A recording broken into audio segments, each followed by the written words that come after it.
Kata Rasulullah, jika sampai ini maka kamu harus berhenti. Lu berhenti tanpa dialihkan ke yang lain kan susah. Tinggal aja lihat dulu sinetron. Ya paling gampang ya Mak Lampir, kan ada takut-takutnya sedikit. Karena kalau lihat sinetron anak-anak milenial itu kalau ada artis cantik sampai nangis. Karena istri kamu tidak seperti itu. Jadi ini trik ya. Trik supaya melihat TV tapi tidak nyesal. Makanya saya milihnya Angling Darmo, Mak Lampir. Ya saya nggak mikir maknanya, butuhnya setan ben mangkol itu. Karena ngenteni saya mikir itu, ternyata tidak mikir itu lagi. Jadi makom saya itu beda, sama-sama lihat sinetron. Mungkin saya jadi wali karena lihat sinetron.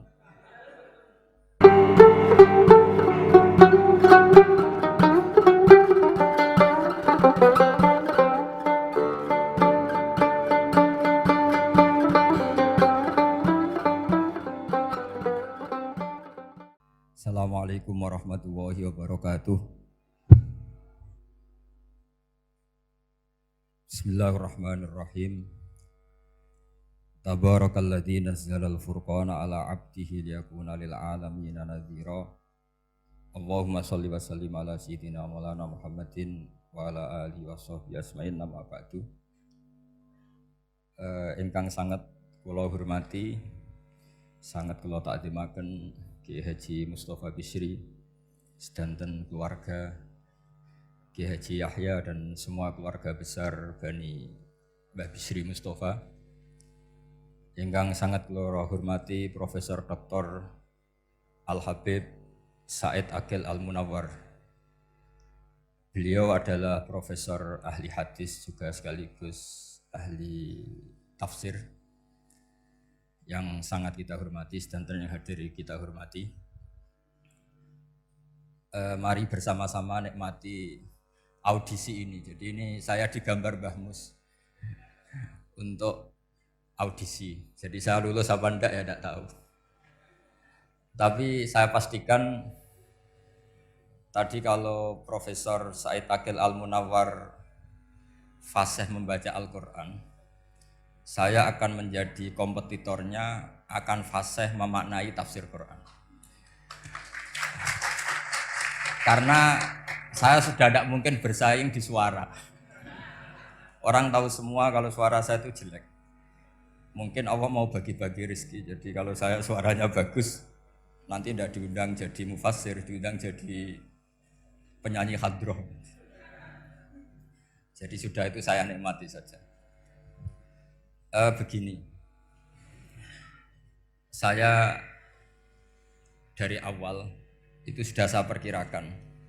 Jadi kalau nasib saya baik, itu kalau kalian tidak paham itu akan ngomong gini, wah ilmunya Gus Bak tinggi sehingga kita tidak paham. Itu kalau nasib sedang baik. Kalau nasib saya buruk, itu minim artikulatif sehingga menjelaskannya bulat. Itu pasti nggak pinter orangnya. Karena menerangkan saja tidak mudah apa difahami. Tapi kalau nasib sedang baik, sampaiannya nggak paham malah muji ilmu saya yang tinggi. Padahal kadang nggak memahamkan, memang rumusnya itu salah sehingga bulat. Tapi insya Allah nasib saya malam ini baik. Begini, saya dulu pernah berdoa berkali-kali sama Allah SWT bahwa saya ingin membaca Quran itu fasih fil makna.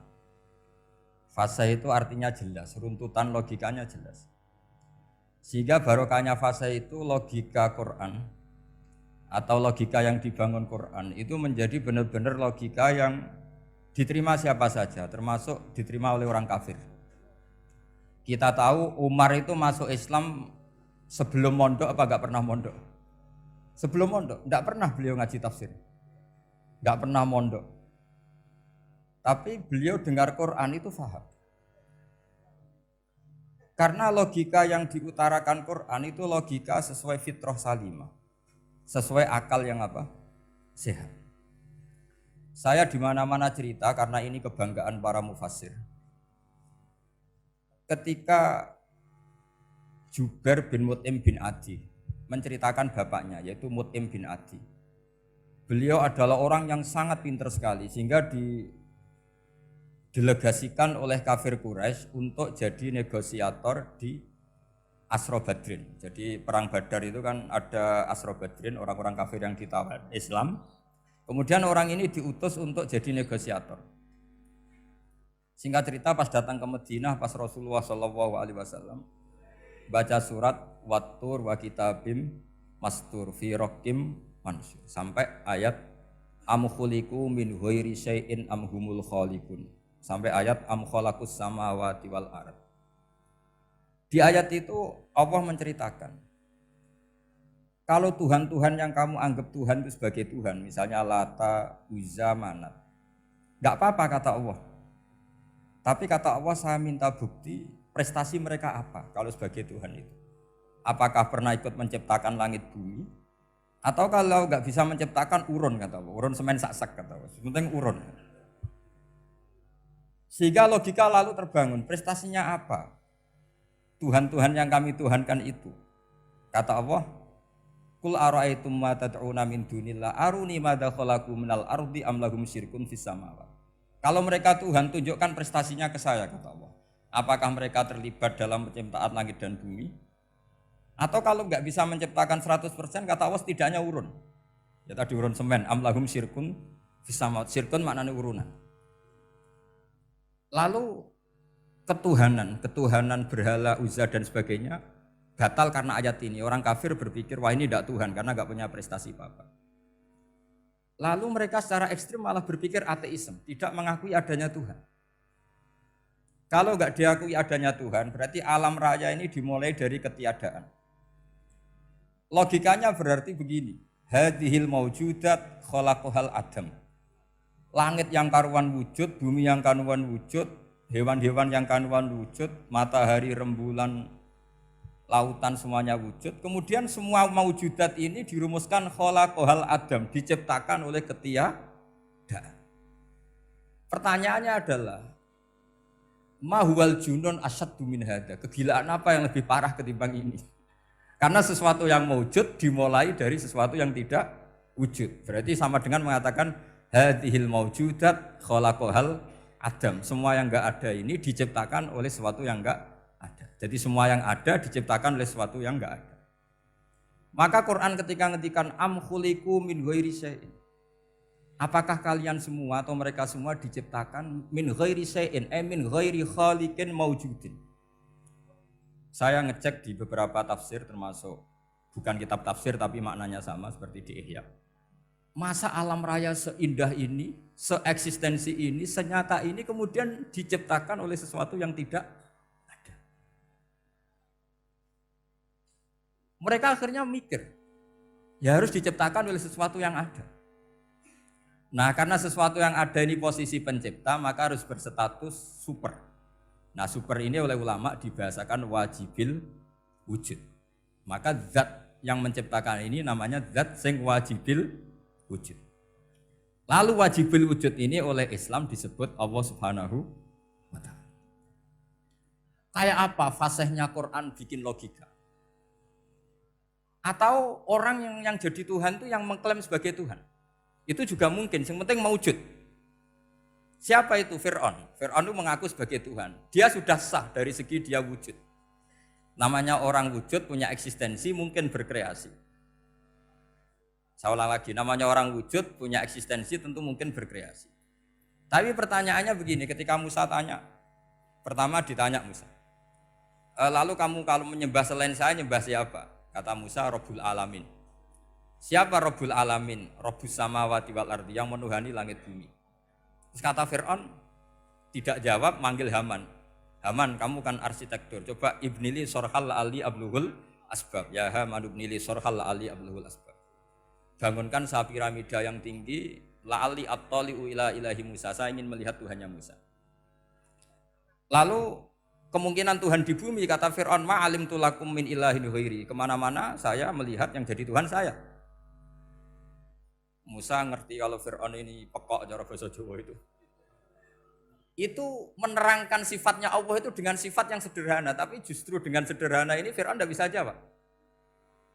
Terus Nabi Musa ganti argumentasi, Rabbukum wa Rabbu abaikumul awalin. Yang nuhani nenek moyang kamu, leluhur kamu. Itu terperangah, kagetnya bukan main Fir'aun.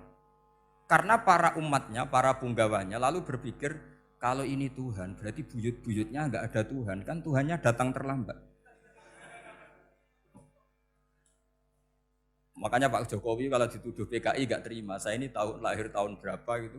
Pas ada PKI itu masih 4 tahun. Masa ada PKI balita? Ini enggak, ini ada Tuhan balita, Tuhan terlambat. Pertanyaannya adalah kalau Fir'aun itu Tuhan, lalu bapaknya, mbahnya, buyutnya Tuhannya siapa? Makanya ketika Allah disifati Nabi Musa, Rabbukum wa Rabbu abaikumul awalin, yang nuhani nenek moyang kamu, itu kagetnya bukan? Dan semenjak itu banyak punggawa Fir'aun yang iman. Ini yang akhirnya nanti jadi waqala rajulun mu'minum min ali fir'auna yaktumu imana. Atau yang menjadi ayat wajah rajulun min aqsal madinati yas'a. Kenapa mereka menjadi iman? Karena logika Fir'aun Tuhan itu gugur, runtuh. Bisori khil hujjah, dengan logika yang sangat transparan. Jadi ini perlu belajar tauhid. Jadi kalau sampean sudah kalah suara, jangan kalah logika. Kalau sudah kalah suara, kalah logika, jangan kalah tinggal mendengar saja kok tidak paham bangkune gitu. Jadi ini sering saya utarakan. Makanya banyak ulama mengatakan fasihu ibaratil Quran itu bukan sekedar notnya atau sajaknya kalau boleh dibilang saja. Tapi karena runtutan cara berpikirnya. Maka kelihatan sekali di tema-tema Quran.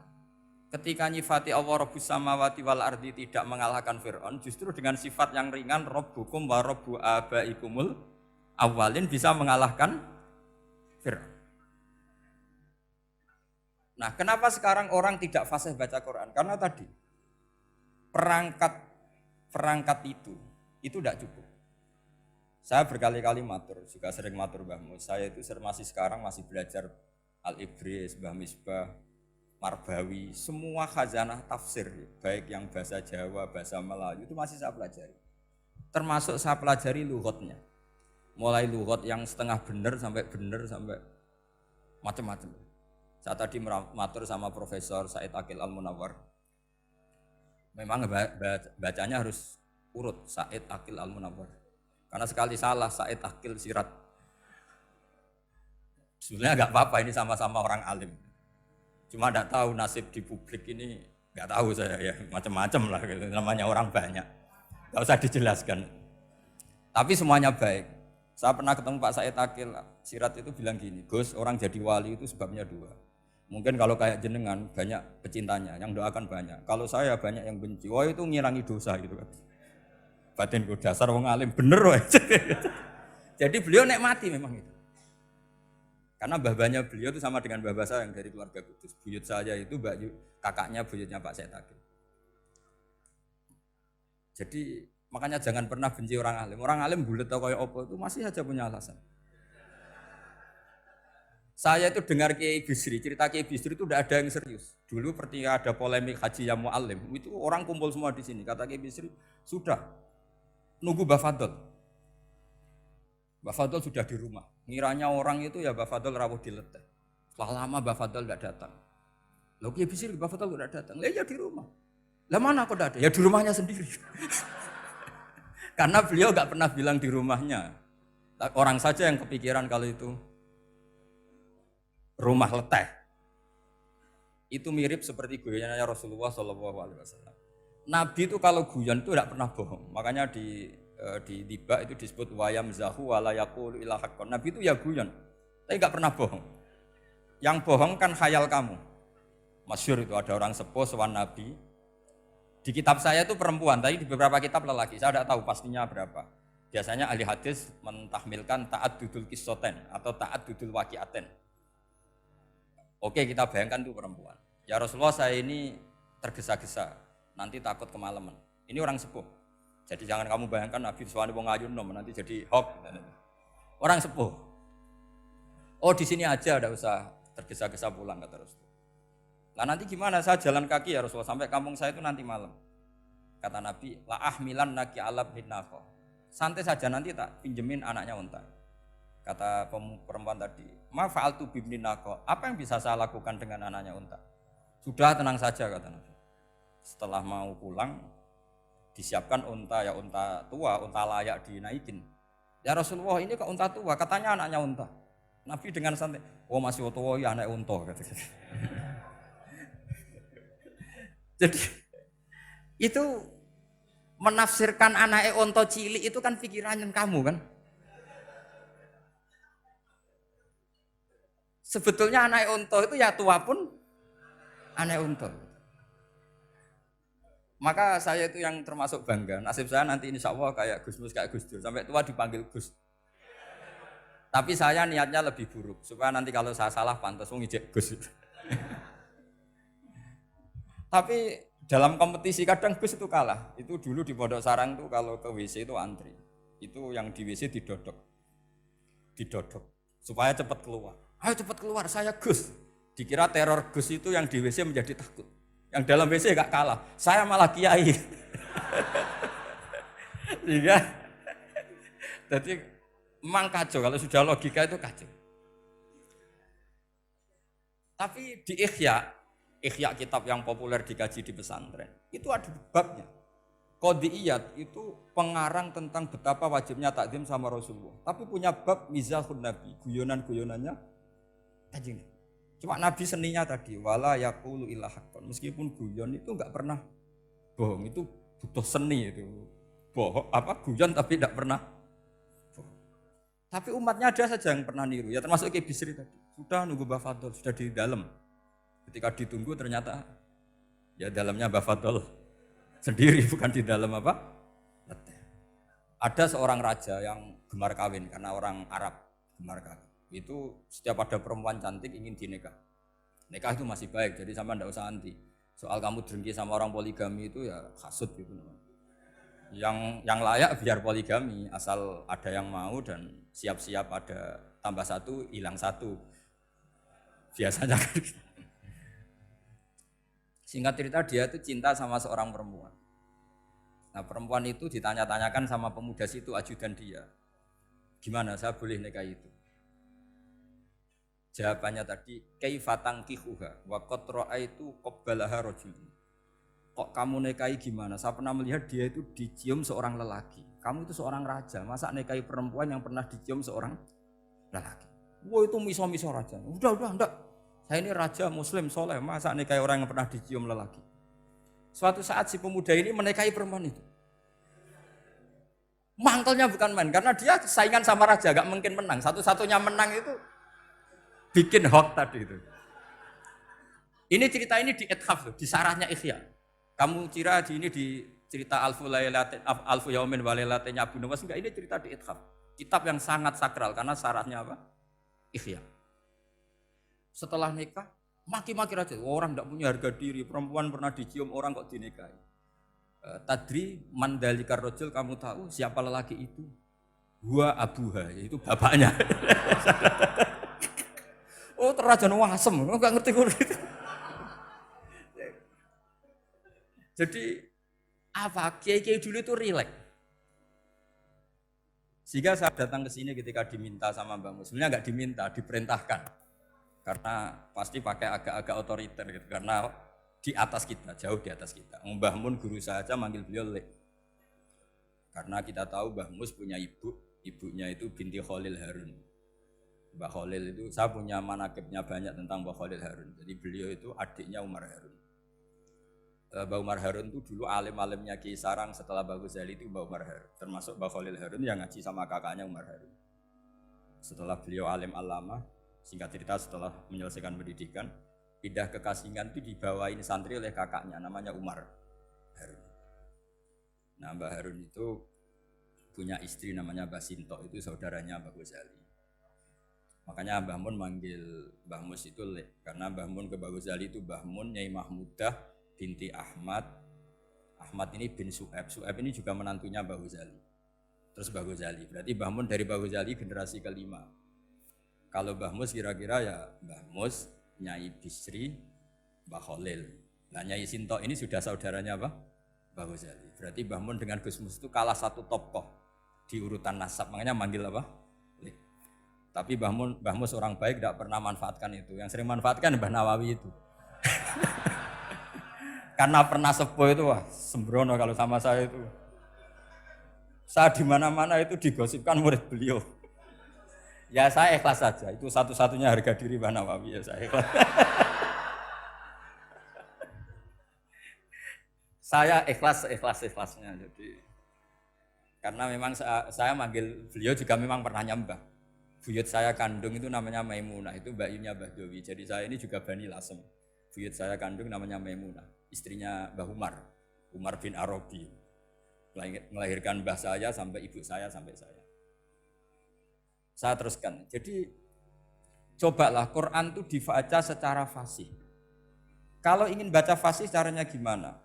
Kamu harus belajar balaghah, belajar lisanul Arab, belajar mantek, belajar logika. Nah, kalau logika itu tidak sampai, cari muhalnya. Ini fatwanya Said Robdon Al-Buti, juga fatwanya semua ulama usul fikih. Saya ulang lagi ya, kalau logika kamu nggak paham, cari sisi muhalnya. Saya ulang lagi, cari sisi muhalnya. Misalnya kamu angan-angan tentang Allah nggak dok, sedurungnya Allah itu sopo. Misalnya kamu angan-angan gitu. Sama agama tentu itu dilarang, tapi orang filsafat tetap saja nyari itu. Lalu hentikan pencarian itu, yaitu tadi katakan saja hadhil maujudat yastakhilu ayyakhluqahal adam. Sesuatu yang maujud tentu enggak mungkin disebabkan oleh sesuatu yang tidak ada. Fa innal adama la yu'athiru aslan wala yakhluqu aslan. Namanya sesuatu yang enggak ada pasti tidak berstatus pencipta. Namanya saja enggak ada. Akhirnya la buddha min ayyasbiqa hadzal alam maujudun. Maka alam ini harus didahului sesuatu yang maujud. Lah maujud ini yang oleh Islam disebut Allah Subhanahu wa taala. Sudah selesai di sini. Tinggal delok TV, tinggal ngopi, turu sampai setannya setruk karena nunggu mau bikin was-was itu lagi. Loh saya itu termasuk kiai paling sering lihat sinetron. Kadang ya lihat Mak Lampir itu sering terjadi. Sampai istri saya itu protes, Gus, dengan kata orang banyak orang alim kok senengan itu Mak Lampir. Karena setan mau menggoda saya tentang berpikir Allah. Jadi dia ngenteni. Iku malah mikir Mak Lampir gitu. Setelah lihat Mak Lampir biasanya saya itu lapar, terus makan. Habis makan tidur. Setannya masih nunggu mau was-was. Ternyata saya habis bangun ngopi lagi. Kadang lihat berita orang ditangkap KPK, macam-macam. Ini penting saya utarakan supaya setan itu tidak menang. Jadi ciri utama setan itu kata Rasulullah SAW, setan ini goda umatku, hadhil jibal khalaqaha Allah, hadhil ardo khalaqaha Allah, hadhil bihar khalaqaha Allah, faman khalaqaha Allah. Itu makanya banyak orang jurusan filsafat keblinger karena tanya Allah itu siapa. Kata Rasulullah, jika sampai ini maka kamu harus berhenti. Loh, berhenti tanpa dialihkan ke yang lain kan susah. Tinggal aja lihat dulu sinetron. Ya paling gampang ya Mak Lampir, kan ada takut-takutnya sedikit. Karena kalau lihat sinetron anak-anak milenial itu kalau ada artis cantik sampai nangis. Karena istri kamu tidak seperti itu. Jadi ini trik ya. Trik supaya melihat TV tapi tidak nyesal. Makanya saya milihnya Angling Darmo, Mak Lampir. Ya saya nggak mikir maknanya, butuhnya setan bin mangkol itu. Karena ngenteni saya mikir itu, ternyata tidak mikir itu lagi. Jadi makom saya itu beda, sama-sama lihat sinetron. Mungkin saya jadi wali karena lihat sinetron. Mungkin ya. Makanya banyak wali itu nggak bisa diduga. Banyak orang jadi wali itu justru karena makan, justru karena melakukan hal-hal yang cara orang banyak itu salah. Itu Abu Yazid Al-Bustami itu pernah tanya sama Allah. Kak Haman nggak usah bayangkan caranya tanya gimana. Enggak wali ya enggak tok. Sudah enggak usah tanya itu. Tanya gini, ya Allah, orang sesregup saya dalam ibadah sedekat ini sama jenengan. Lalu saingan saya dekat jenengan masuk surga itu siapa? Sama Allah ditunjukkan orang yang tidur, itu tidur yang. Ya teman kamu yang tidur di kamar. Enggak terima Bu ya, ini gimana kok bisa setingkat saya orang tidak tidur itu. Yang saya ibadah terus istighfar terus. Tapi jawabannya Allah nih. Woe ibadah terus itu mergo wedi aku. Jadi kan nganggep aku itu rodok-rodok jahat gitu. Iki turah turu mergo yakin aku apian, mengane ditinggal turu. Jadi sampean jangan tiru makom saya ketika tidur. Itu punya kelas khusus. Tapi jangan tiru, ini cerita saja, sampean ndak harus niru. Karena sampean kalau niru itu harus ada Abu Yazidnya. Abu Yazid sudah enggak ada. Tapi itu ilmu. Ilmu yang cocok enggak cocok harus kita kaji. Saya tadi jagungan sama beliau sama Profesor Said Akil Al-Munawar. Beliau cerita sebetulnya sekolahan saya itu tentang usul fikih, tapi terkenal saya Profesor Tafsir. Tapi saya suka ilmu usul fikih. Meskipun korbannya ya banyak. Biasanya orang jadi liberal gara-gara ya usul fikih. Sebenarnya nggak perlu dipikir lah itu macam-macam. Begini, dalam usul fikih yang mainstream itu kan ada hukum wajib, haram, ya makruh, terus macam-macam lah. Termasuk ada mubah. Mubah itu boleh dilakukan, boleh ditinggalkan. Dalam ilmu usul fikih sebetulnya definisi mubah boleh dilakukan, boleh ditinggalkan itu salah. Karena begini, setiap Anda melakukan sesuatu yang mubah, pasti di saat itu meninggalkan sesuatu yang haram. Saya ulang lagi ya. Itsma min mubahin illa wa yatahaqqaqu bihi tarku haramimma. Semua teks di lubul usul seperti itu. Memang saya hafalkan karena ini cara saya jadi wali yang mudah murah. Itsma min mubahin illa wa yatahaqqaqu bihi tarku haramimma. Fayatahaqqaqu bisukun tarkul qatli wa bisukut tarkul qadzaf. Terus beliau membuat sekian contoh. Hukum mubah itu kata ulama yang lain kan boleh dilakukan, boleh ditinggal. Itu tidak benar. Mubah itu ya wajib. Karena setiap kita melakukan mubah, maka saat itu berarti kita meninggalkan barang haram. Coba orang tidur itu artinya apa? Tidak zina, tidak maling, tidak selingkuh, tidak mabuk. Sampean di pondok nikmati jagongan, rokokan, ngopi. Artinya nikmati rokok, nikmati kopi. Tidak menikmati tontonan di bar. Makanya kita berharap malaikat itu belajar usul fikih sehingga ketika kita rokok di pondok dilihat hada taroka melihat bar, wahada taroka melihat dangdutan, wahada. Jangan sampai malaikat bilang gini, dasar kere rakra delok. Itu repot kalau sampai bergerak gitu. Nah, kalau mubah itu artinya tarkul haram. Tarkul haram itu wajib apa sunat? Wajib kan? Berarti setiap orang melakukan mubah, hakikatnya melakukan wajib. Dan itu artinya dapat pahala. Salah sampean ngajine ra khatam, dadi nglakoni mubah itu mengira tetap mubah. Maka berbahagialah orang yang ngajinya khatam. Makanya setahu saya kiai-kiai Mbah Mun ya sering guyon. Setahu saya Mbah Mun kalau ketemu Mbah Mus ya guyon terus. Guyonnya ini adalah waminal qutbi kata Imam Ghazali. Qutbu hadaddin al-istilzat bil mubahat. Poros agama ini pada akhirnya adalah nikmati sesuatu yang dibolehkan Allah Subhanahu. Orang itu kalau fasik, mau makan siang aja kalau nggak ditemani perempuan cantik nggak bisa makan. Mau jalan-jalan kalau nggak ditemani perempuan cantik nggak bisa jalan-jalan. Kalau kiai-kiai itu enggak. Gojlok-gojlokan gue seneng ira karuan. Dulu terkenalnya Kiai Bisri, Kiai diundang katanya mau ada menteri. Ternyata menterinya ya beliau tidak masak antok di sini. Karena maknanya menteri itu pembantu presiden. Semua kita adalah bantu presiden terlaksananya kedamaian itu. Loh iya kan? Saya berkali-kali ngomong di mana-mana. Apa artinya menteri pertanian kalau kita tidak nanam padi? Mbok pinternya kayak apa tetap nggak ada ketahanan pangan. Sekarang menjadi ketahanan pangan itu rumusnya menteri apa karena petani mau nanam padi? Itu hakikatnya membantu presiden dalam ketahanan pangan. Cuma petani lebih keren karena tidak butuh digaji. Kalau menteri ya keren tapi kurang keren karena masih dapat apa? Gaji. Akeh tunggalil anak mikir untuk gaji. Nah petani enggak mikir enggak dapat gaji. Oh itu keren. Selalu rakyat lebih keren dibanding pejabatnya. Memang gitu aturannya begitu. Aturannya begitu. Kamu saja yang kurang syukur. Jadi rakyat tuh gremeng. Enak jadi menteri. Ya sudah itu hak kamu. Tapi saya enggak berpikir seperti itu. Maka saya ulang lagi ya. Kenapa saya ngomong seperti ini? Supaya tadi saya sudah bilang, saya sudah enggak menang dalam suara, harus menang dalam logika. Karena ini audisi, ini audisi. Di kabar Mbah Mus, nanti yang menang siapa enggak tahu. Tadi Pak Muat, sekarang saya, kemarin Gus Zobur enggak tahu saya, nanti masuk nominasi apa enggak tahu. Begini, kalau artinya fi'lul mubah itu tarkul haram, saya ulang lagi. Kalau fi'lul mubah itu artinya tarkul, maka mubah ini spesial sespesialnya. Sehingga Allah kadang ngendikan sederhana sekali. Wa min ayatihi manamukum billaili wan nahar. Termasuk ayatnya Allah adalah kamu ditakdir tidur malam hari maupun siang hari. Kalau kamu enggak malam hari, subuh hari, pagi hari, siang hari. Kenapa dihitung wa min ayatihi? Sekarang kalau ada pakar medis, pakar kesehatan bilang, ini kalau kurang istirahat mati, kalau kurang istirahat jantungan.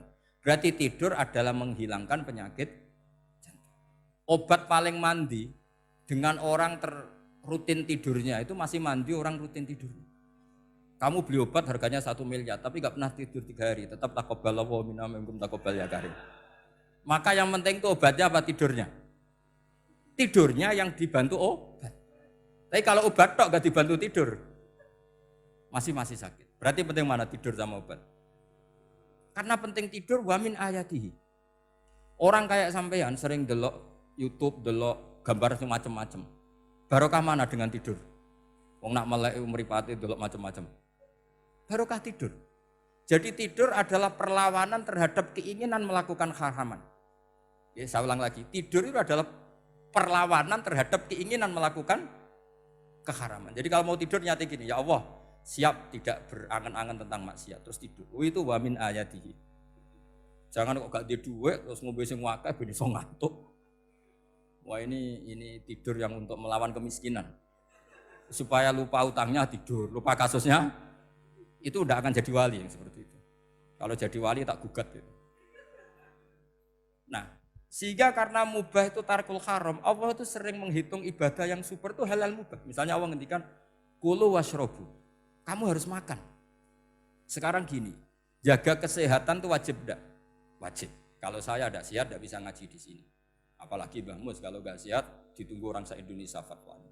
Dan di antara cara sehat kamu harus makan. Kalau nggak makan sakit.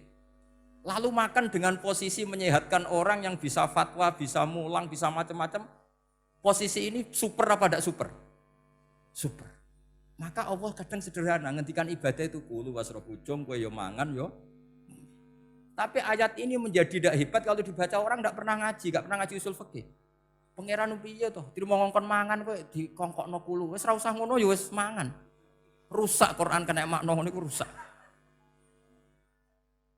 Kamu tahu superiornya ayat kulu wasrobu kalau belajar fa inna fi'lal mubah berarti tarkul haram karena saat melakukan mubah artinya tarkul haram. Dan tarkul haram itu penting. Sekarang gini, merusak diri sendiri haram apa enggak? Haram. Untuk supaya tidak rusak kamu harus makan. Berarti makan wajib apa sunat? Wajib. Lho sing haram itu kalau tulung piring dintekno. Nah, dengan cara pemaknaan seperti ini, Quran akan superior. Bahkan di ayat-ayat yang kelihatannya sederhana, kulu washrobu, wala tusrifu.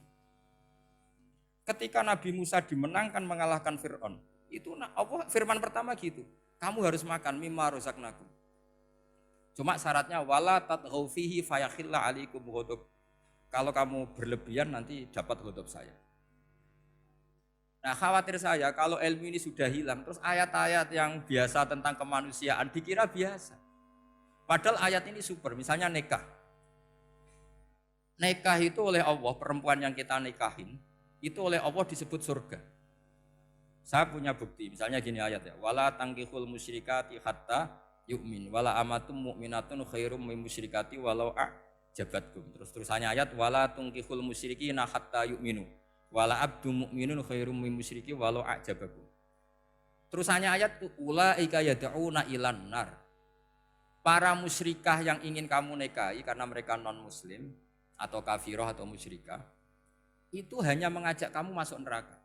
Maksudnya ngajak itu kan bisa saja kamu tertarik perempuan tadi sampai kompromi merubah akidah kamu.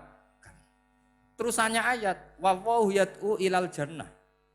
Harusnya dengan perbandingan kamu jangan menikahi musyrikah. Logika perbandingannya kan wawaw yad'u ila nikahil mu'minah. Saya ulang lagi, harusnya muqabalahnya kan wawaw yad'u ila nikahil mu'minah. Allah mengajak kamu supaya menikahi mu'minah. Tapi kata mu'minah sama Allah diganti wawaw yad'u ilal jannah. Allah mengajak kamu masuk surga. Ila nikahil mu'minah. Artinya gini, setiap kamu hubungan intim sama istri kamu, itu adalah menjadi kamu tidak zina. Jadi kalau kamu tidak zina, barokahnya istri kamu ini penopang kamu masuk surga.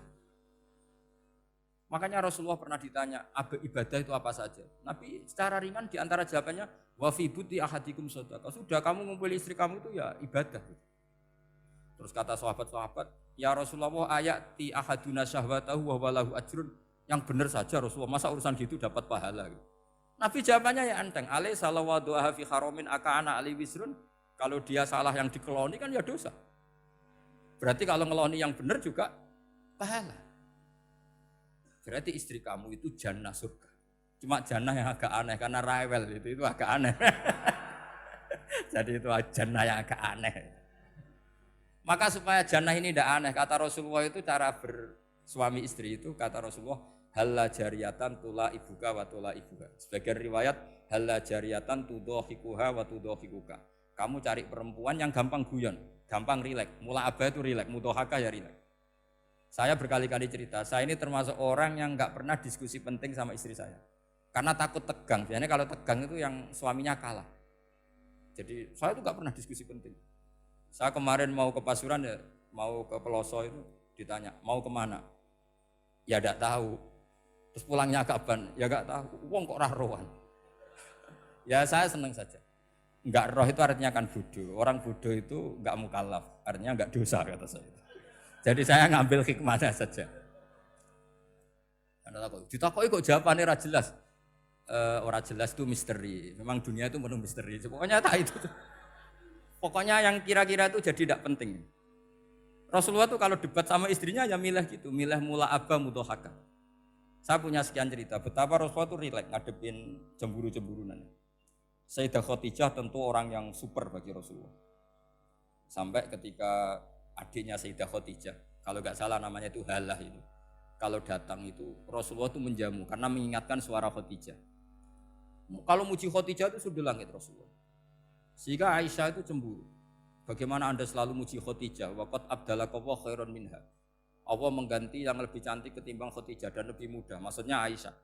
Kenapa masih muji yang sudah meninggal? Tua lagi kan. Gantian Sayyidah Fatimah yang tersinggung karena ibunya ditua-tuakan. Itu ketika Fatimah cemburu, mangkelnya sama Sayyidah Aisyah. Mangkel manusiawi loh. Enggak usah kamu jadi Syiah terus benci Aisyah itu. Karena kalau kamu jadi benci Aisyah berarti kamu nganggap Aisyah itu salah. Dan itu efeknya di Rasulullah, berarti Rasulullah milih istri yang salah. Makanya kita ini mazhabnya ahli sunnah. Abu Bakar tidak mal'un. Kenapa tidak mal'un? Kalau kamu bilang Abu Bakar mal'un berarti Rasulullah salah pilih teman. Umar tidak mal'un karena Rasulullah pasti milih teman yang benar. Begitu juga milih istri yang benar. Dalilnya tidak usah jauh-jauh. At-thayyibatu lit-thayyibin. At-yabut thayyib tentu Rasulullah. Berarti istrinya pasti thayyibah. Jadi madhab ahli sunnah adalah madhab sing jelas-jelas min baini farsi wa damil labanan khalisan sa'iwal lisyari. Jadi kalau kamu cari logika gampang saja. Nabi itu thayyib, bahkan at-yabut thayyib. Padahal kata Allah at-thayyibatu lit-thayyibin. Ya jelas ya. Jadi ini tidak usah dimasukkan hati tentang konfliknya Aisyah dan Fatimah, itu biasa saja. Yang satu bela ibunya, yang satu bela dirinya. Sebenarnya Aisyah itu enggak niat ngeritik Khadijah. Ingin diperhatikan Rasulullah saja. Terus ketika Sayyidah Fatimah matur ya Rasulullah saya supaya ngalahkan Aisyah itu gimana? Karena ibu saya sudah meninggal ya memang cantik dia, muda dia. Dan tahu betul orang kalau Nabi itu sangat mencintai Aisyah. Kata Rasulullah bilang gini saja, tetap hebat ibu saya. Karena ibu saya dapat Rasulullah rondo untuk Joko. Kowe ayu kaya apa iku untuk dudo. Jadi rileks saja Rasulullah. Akhirnya ya semenjak itu enggak ngeritik lagi. Bahaya ini kalau ngeritik. Khadijah itu kan sudah umur 40 tahun. Janda dapat Joko. Aisyah perawan untuk dudo. Keren mana? Keren Khadijah. Jadi tidak semua masalah itu Nabi itu menyelesaikan cara ekstrim. Nabi itu biasa mula apa? Santai rileks. Nah, kalau para mbak-mbak ini ingin jadi surga yang enggak aneh, syaratnya jangan rewel karena di surga itu enggak boleh ada orang rewel. Tapi kalau enggak rewel sementara suami kamu enggak benar, ini namanya goblok. Maka kata Mbah Mun kalau ngijazahi santri-santrinya, "Cung bojomu kudu rewel, enggak ngono fakir," kata Mbah Mun. Tapi santri yang di belakang gremeng, "Iya, Mbah, nak fakir, nak jantungan mati." Makanya sering itu. Jadi di antara ulumil Quran itu ada istilah maudhi'ul mudmar mengganti maudhi'ud dhamir atau maudhi'ul lafzi menggantikan lafdan akhar. Itu memang agak jadi ilmu tafsir. Tapi bagi pelakunya itu menjadi gampang. Ya tadi, Ketika Allah melarang nikah hal musyrikah, saya ulang lagi. Ketika Allah melarang nikah hal musyrikah, normalnya perbandingannya kan wallahu yad'u ila nikahil mu'minah. Tapi sama Allah digenti, wallahu yad'u ilal jannah. Itu menunjukkan bahwa nikahul mu'minah adalah al jannah. Karena kamu hubungan intim ya ibadah. Diwamuk kowe sabar ya ibadah. Nafakoi ya ibadah. Neng-nengan gejatan senjata juga ibadah. Seru Kang, neng-nengan itu seru. Karena memang di antara sistem tubuh kita itu butuh masa-masa jeda. Itu mari cerdas. Karena tubuh kita ini tidak hanya butuh seneng, tapi juga butuh susah. Susah itu melahirkan kearifan. Jajal bojomu tahu minggat, mesti kearifan kamu meningkat. Jadi minggat itu ya penting. Nikmati saja. Udah ini saya nggak ngajari keburukan. Memang seperti itu. Nah saya berharap ilmu usul fikih ini tidak boleh hilang. Karena dengan ilmu usul fikih kita tahu mubah adalah tarkul haram dan tarkul haram adalah wajib. Maka Allah sering sekali membicarakan sesuatu yang mubah itu superior. Kayak tadi wa min ayatihi manamukum billaili wan nahar. Termasuk ayatnya Allah adalah kamu itu tidur. Cara berpikir tadi, kalau saya tidak tidur sakit, kalau sakit habis biaya banyak. Sementara tidur hanya butuh seperti ini. Betapa baiknya Allah dengan tidur bisa menjaga kesehatan yang kalau tidak dijaga berbiaya tinggi. Berarti hadan naumul ibadah. Terus ulama bilang tidur itu ibadah kalau niatnya litaqawi alal ibadah. Tapi nak wae blojo turu lah itu sing masalah. Tapi tentu ilmu itu ada pembanding. Sekarang ketika kamu tidur itu tarkul wajib apa tarkul haram lah itu masalahnya. Seringnya kamu itu tarkul wajib. Wae mulang turu. Wae ngantor wong kerja turu. Lah itu tarkul haram atau tarkul wajib? Tarkul wajib. Kalau tarkul wajib berarti status tidur kamu haram. Sudah pinter ini sudah maju ini sudah maju. Jadi saya belajar usul fikih lagi-lagi karena untuk menjadi mufassir itu harus menguasai balaghah, menguasai usul fikih, menguasai lisanul arabi.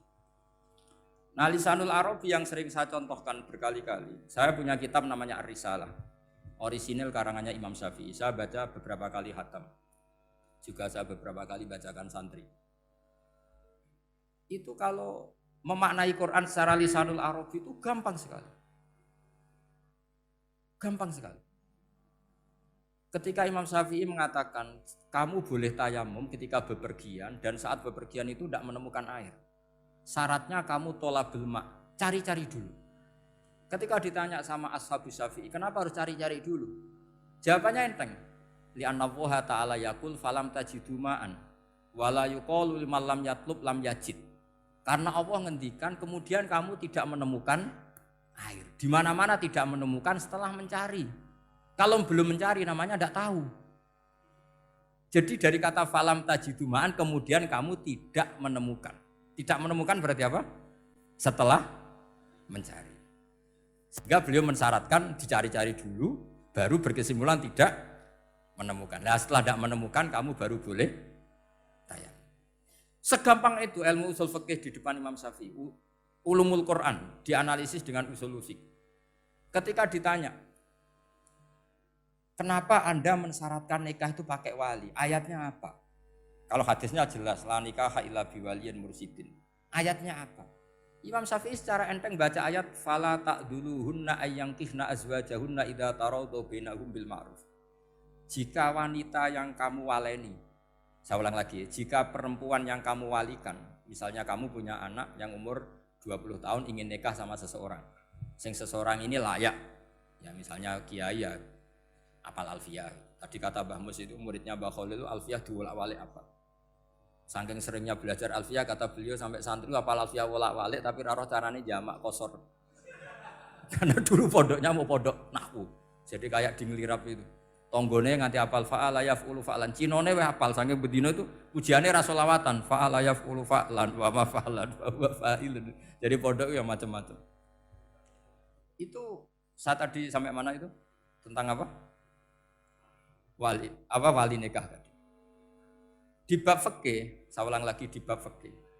Itu kata Allah, jika perempuan yang kamu walikan itu ingin nikah, fala ta'duluhunna, jangan kamu larang. kata Imam Syafi'i, kalau seorang wali tidak punya hak mewalikan, maka larangan jangan menghalangi itu tidak ada gunanya.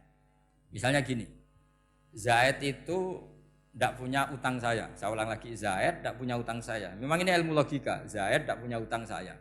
Terus sampean bilang ke saya gini, Gus Bah, Zaid ojo tagih. Itu omongannya wong aneh apa enggak? Aneh kan? Tapi kalau Zaid punya utang saya 1 juta, terus kamu menasihati saya, Gus, Zaid ojo tagih. Benar apa enggak? Wali itu punya hak melarang. Saya ulang lagi, wali berarti punya hak melarang putrinya tidak nikah.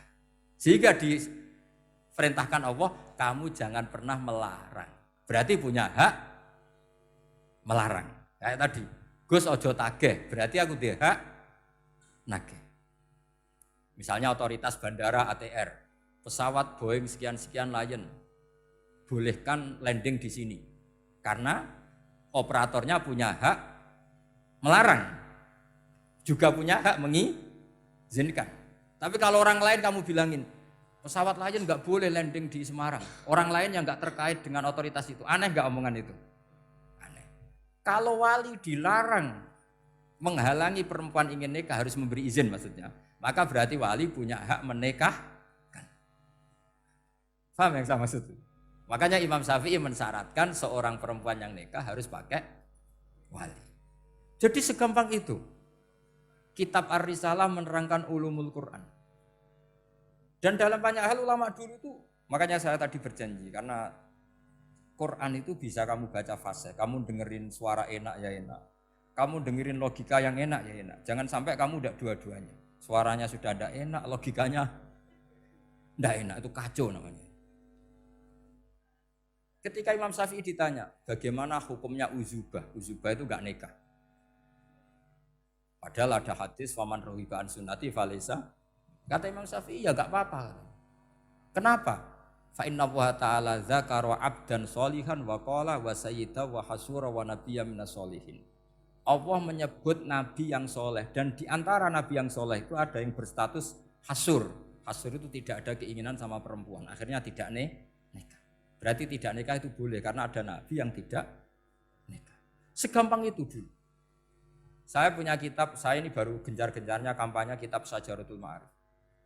Karena memang kitab itu bagus, menurut saya simpel dalam memahami Quran. Jadi anggap saja ini bentuk penghormatan saya sama Ki Bisri yang sudah mengkhidmai, mengenalkan ulumul Quran lewat tafsir Al-Ibris. Yang Kiai Misbah punya tafsir Al-Iqlin. Memang dua beliau itu kalau yang satu ngarang terjemah Alfiyah, yang satu yang ngarang satu. Ini dua kutub yang berbeda, yang satu sangat rileks, yang satu sangat seperti itu. Enggak usah diterjemah nanti jadi repot.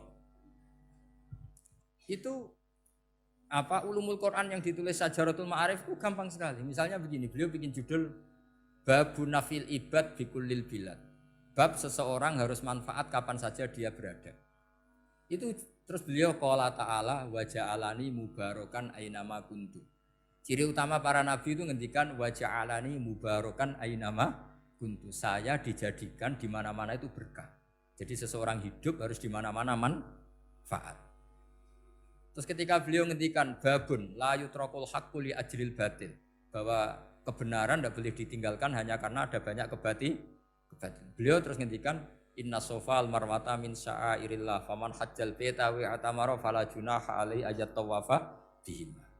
Jadi di Sofa itu ada berhala namanya Isaf, di Marwah ada berhala namanya Nailah, atau sebaliknya pokoknya Isaf dan Nailah. Terus sahabat kalau mau sa'i itu merasa dosa karena harus melewati berhala-berhala itu. Sehingga mereka tanya, ya Rasulullah, saya ini tetap tawaf enggak? Padahal di tempat-tempat itu ada berhala. Terus kata Allah, tetap tawaf. Nah, tetap tawaf ini artinya apa? Melakukan barang hak meskipun di situ banyak kebatilan. Itu manhajnya para orang-orang alim kita. Mbah Mus itu ya berkawan sama orang yang macam-macam. Kamu enggak usah ngeritik. Itu fikihnya sudah kelas tinggi. Fikihnya tuh la yutrakul haqqu li ajlil batil. Saya di mana-mana cerita. Saya punya kitab namanya Khilyatul Auliya wa Tabaqatul Asfiya. Itu syarat kamu kalau daftar wali harus punya kitab itu. Khilyatul Auliya wa Tabaqatul Asfiya. Itu karangannya Abu Nu'aim Al-Asfihani. Kitab itu yang jadi indukan Ihya ketika menyebut manaqibul akhyar. Kita tahu Ihya kalau bab tasawuf mengikuti Kutil Qulub yang dikalang Abu Thalib Al-Makki. Kalau fikih tentu beliau mengikuti Imam Haromen gurunya, yaitu kitab Nihayatul Matlab fi Dirayatil Madhab. Kalau Manaqibul Akhyar beliau mengikuti kitab Khilyatul Auliya. Dan ngikuti itu penting kalau dalam tradisi kiai. Enggak boleh seorang kiai kok mikir sendiri, namanya mustakil. Kalau mustakil itu mubtadi', bikin tatanan baru dalam agama. Justru ulama itu harus niru sebelumnya karena sanad itu harus musalsal, enggak boleh. Imam Syafi'i bilang haram terus kamu bilang halal. Terus murid kamu bilang makruh. Terus muridnya kamu ya pokoknya khilaful aula, enggak boleh gaya-gayanan gitu. Kalau di kampus plagiat itu dilarang, kalau di pondok itu wajib. Makanya banyak kalau tes itu ngerpek karena belajar itu tanpa batas katanya. Lu kok ngerpek? Mboten ya, jare belajar kapan saja. Jadi mboten ngerpek, mutolaah pas tes. Kacau tuh santri itu. Mutolaah tapi pas apa? Tes. Itu dalam kitab Khilyatul Auliya diterangkan. Uniknya rawinya itu siapa? Sufyan bin Uyainah, orang yang sangat khusyuk, gurunya Imam Syafi'i. Kita tahu Imam Syafi'i punya guru zaman di Mekah itu namanya Muslim bin Khalid Az-Zanji. Dalam hadis ngikuti Sufyan As-Sawri sama Ibnu Uyainah. Tapi beliau intisabnya lebih ke Imam Malik ketika ngaji apa? Muwatta. Terus beliau punya guru usul fikih namanya Muhammad bin Hasan Asy-Syaibani. Itu Sufyan bin Uyainah dalam kitab itu diceritakan pernah suatu saat Isa sama Yahya, ini supaya saya tahu fikihnya Mbah Mun, fikihnya Mbah Mus. Isa sama Yahya itu satu nabi yang sama-sama muda, yang satu angkatan. Saya berkali-kali cerita, nabi yang satu angkatan itu ada 3, tapi yang 2 ini enggak level, yaitu Ibrahim dan Lut. Tapi enggak level karena Lut itu adalah pernah keponakan siapa? Ibrahim. Musa dan Harun, tapi Harun itu enggak levelnya Musa karena dia jadi nabi berdasar proposal Nabi Musa. Jadi Nabi Musa itu alsak, agak pelak. Sehingga beliau kalau menjelaskan kesulitan, terus pakai jubir. Makanya kemarin-kemarin itu ada wali yang kalau ngomong pakai apa? Jubir. Akhirnya Nabi Musa ngendikan apa? Waj'alli waziran min ahli Haruna akhi usdud bihi azri wa asyrikhu fi amri. Ya Allah, saya ini lisannya agak pati fasih, tolong Harun sing huwa afsahu minni lisanan, yang lisannya lebih fasih tolong jadikan nabi. Sama Allah dituruti, Harun jadi apa? Nabi. Tapi yang dapat wahyu Musa, jadi dia hanya jubir. Makanya seangkatan tapi tidak level. Yang seangkatan level itu hanya Yahya dan Isa. Nabi Isa kita tahu berstatus wa yukallimun nasa fil mahdi wa kahla. Jadi mulai kecil sudah pinter. Nabi Yahya ya enggak kalah keren. Ya Yahya khudil kitab bi quwwah wa atainal hukma sabiyah. Ketika kecil sudah pintar. Jadi ini rivalitas dalam ilmu. Makanya khilaf itu penting. Jangan gontok-gontokan, berarti ratau ngaji. Khilaf itu penting. Nabi Yahya itu kalau jalan-jalan sampai Nabi Isa, itu yang Nabi Yahya mesti tanya, Aina khiyarun nas, rumahnya orang baik mana? Saya mau nginep di situ. Mesti tanya gitu kalau di satu perkampungan yang beliau-beliau sedang jalan-jalan. Tapi kalau Nabi Isa tanyanya aneh. Aina syirarun nas, wong sing elek-elek manggone nang ndi? Akhirnya ini kan terjadi debat, tapi karena sama nabinya ya tidak debat kusir terus kubu-kubunan 0 berapa sama 0 berapa, enggak, ini sama ya sama-sama 0-0, sama-sama orang ikhlas itu 0-0. Sama-sama terus debat kecil. Kenapa kamu tanya aina khiyarun nas? Mana orang-orang baik? Jawabnya Nabi Yahya, ya kumpul orang baik itu enak, nyaman, teduh, enak lah. Nah kamu kenapa kok tanya mau nginep di aina syirarun nas? Ana nabiyun, ana tobibun, udawil mardo. Saya ini dokter, nabi itu dokter. Di mana-mana dokter menyembuhkan yang sakit. Kalau Anda peneliti penyakit, cari daerah yang banyak endemik penyakit apa yang daerah sehat? Daerah yang kena endemik penyakit. Tapi problemnya Anda sendiri berpenyakit dan kalau ke situ tambah nemen. Ya sama, kalau kamu kira-kira tidak kuat ya jangan kumpul orang yang seperti itu. Kamu tidak kuat kan, malah katut. Tapi fikih-fikih kiai-kiai kita, guru-guru kita, berteman orang macam-macam tenang saja. Karena mereka kekuatan kesalehannya sudah absolut, sudah kuat sekali. Ya tentu bi'aunillah wa bitaufiqi. Sehingga kamu tidak usah meki para guru-guru kita.